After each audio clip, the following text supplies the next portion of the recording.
Kali ini saya akan menjelaskan tentang chapter 11 pertemuan pertama mengenai Computer Security and Safety, Ethics and Privacy. Tapi pada kesempatan kali ini saya akan menjelaskan Computer Security saja. Resiko keamanan komputer merupakan tindakan-tindakan yang terjadi ketika hardware, software, dan data, informasi atau processing capability itu bisa menghilang. Nah, risiko keamanan komputer ada juga yang namanya cybercrime. Cybercrime itu merupakan tindakan-tindakan ilegal yang tidak boleh dilakukan, tetapi berbasis internet atau online. Contoh-contoh cybercrime ada hackers. Hackers ini dibagi menjadi 3. Ada black hat hackers. Hackers ini melakukan suatu pembajakan dengan tujuan untuk keuntungan pribadi. Terus yang kedua ada grey hat hackers. Ini dilakukan dengan mencuri atau mengambil data atau informasi ke dalam bank data, lalu dijual kepada orang lain, bukan dipakai untuk diri sendiri. Yang ketiga ada white hat hackers. Dilakukan untuk menguji sebuah sistem agar membantu sebuah perusahaan, di mana perusahaan itu membutuhkan hackers ini untuk mengetahui kelemahan-kelemahan yang ada di perusahaan tersebut. Nah, hacking ini tidak selalu dilakukan dengan cara teknis, tapi bisa dilakukan juga dengan cara sederhana. Dan hacking ini lebih maju 2 langkah daripada crackers. Crackers ini hanya mampu menerobos atau mengambil data saja. Levelnya pun di bawah hackers. Ketiga, ada script kiddies.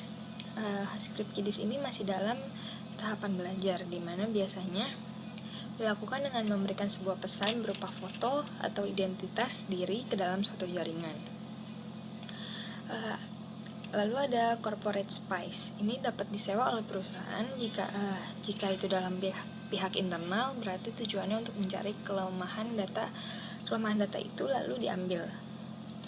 Lalu ada unethical employees. Bahaya yang datang dari karyawan sendiri yang berusaha mencari data atau informasi confidential perusahaan. Lalu ada cyber extortionist. Ini sebuah pemerasan yang dilakukan sebuah pihak setelah mengetahui kelemahan sebuah perusahaan, di mana pihak tersebut memberikan informasi kepada perusahaan tersebut dalam rangka pemerasan. Terakhir ada cyber teroris.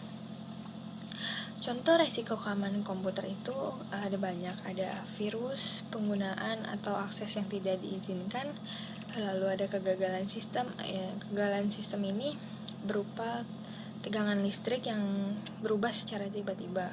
Lalu ada pencurian informasi atau software.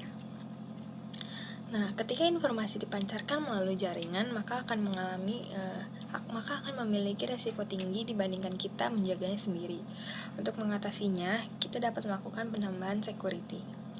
Sebuah pelayanan security online merupakan sebuah jaringan web di mana dapat mengevaluasi komputer untuk mengecek internet dan email yang mudah rusak atau terkena virus. Lalu ada serangan-serangan internet dan jaringan. Itu ada virus, worm, trojan horse, dan rootkit. Virus komputer ini menyebabkan komputer secara negatif mengubah cara kerja komputer menjadi lebih lambat.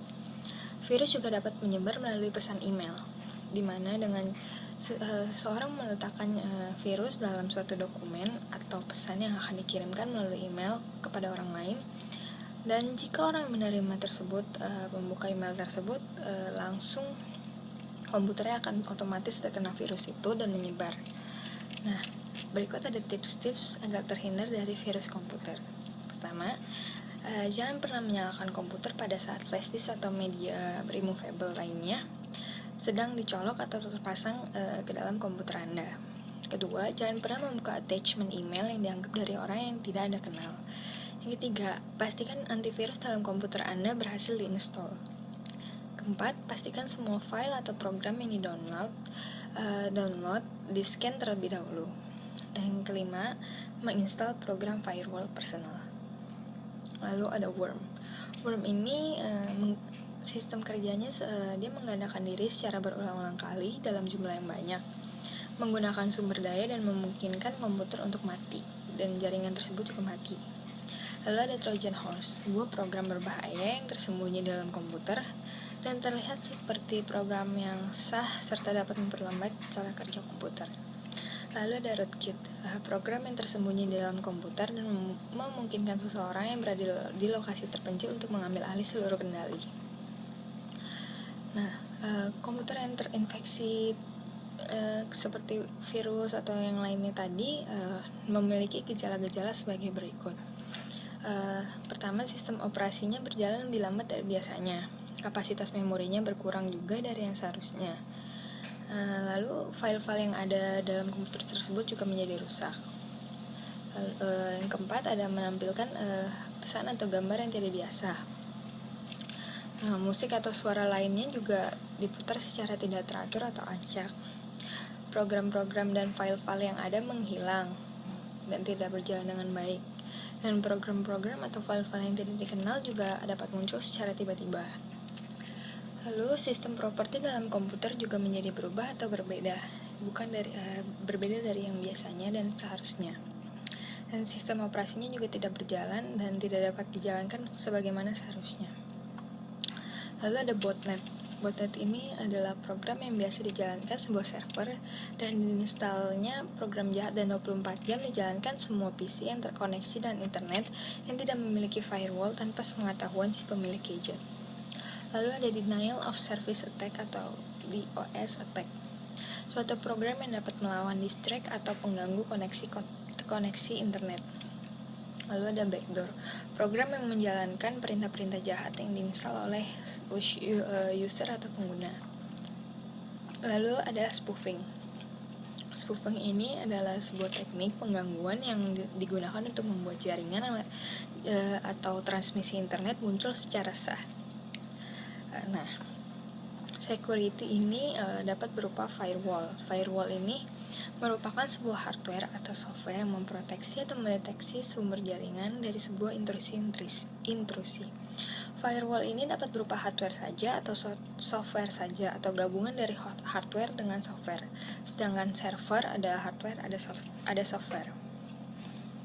Lalu ada software pendeteksi intrusi. Itu kerjanya menganalisis seluruh sistem jaringan, menilai sistem yang mudah rusak, mengidentifikasi intrusi-intrusi yang tidak sah, memberitahu administrator jaringan akan pola perilaku yang mencurigakan oleh adanya penerobosan sistem.